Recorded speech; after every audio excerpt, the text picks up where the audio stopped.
सत्य का साहस। राज्याच्या राजकारणातून या क्षणाची सर्वात मोठी बातमी समोर येत आहे। नागपूर आणि चंद्रपूरच्या महापौर निवडीपासून ते सुनेत्रा पवारांच्या राजकीय भूमिकेपर्यंत मुख्यमंत्री देवेंद्र फडणवीस यांनी महत्त्वपूर्ण भाष्य केले आहे। नागपूरच्या महापौर निवडीकडे सर्वांचे लक्ष लागले असताना फडणवीसांनी स्पष्ट केले की नितीन गडकरी हे आमचे नेते आणि मार्गदर्शक आहेत।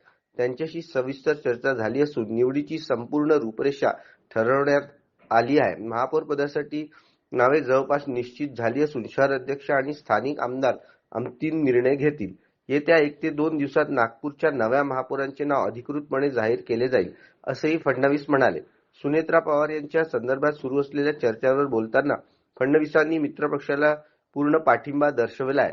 त्यांनी स्पष्ट शब्दात सांगितले की सुनेत्रा वहिनी किंवा राष्ट्रवादी काँग्रेस जो काही निर्णय घेतील त्यांच्या पाठीशी भाजप आणि सरकार म्हणून आम्ही खंबीरपणे उभे आहोत। अजितदादांनी माझ्याशी चर्चा केली होती, मात्र अंतिम निर्णय हा त्यांच्या पक्षाचा असेल।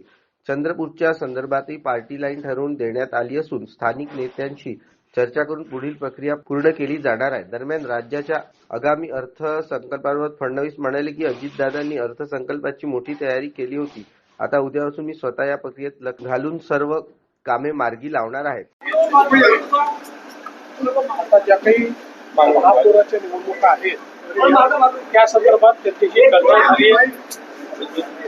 चर्चानुरूप त्या संदर्भातली एक रूपरेषा ही ठरवण्यात आलेली आहे। जी काही नावं आहेत त्या नावांच्या संदर्भात काही निर्णय जे आहेत ते उद्या किंवा परवा घेतले जातील आणि जी काही रूपरेषा ठरली आहे त्या रूपरेषेनुसारच ही नावं फायनल होतील।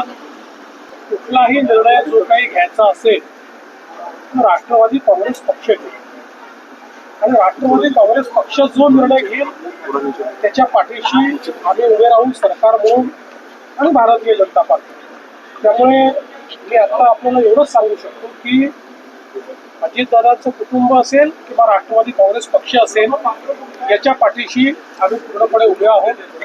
त्यांचे जे काही निर्णय होतील त्या निर्णयांना योग्य ते समर्थन आमच्याकडनं असेल।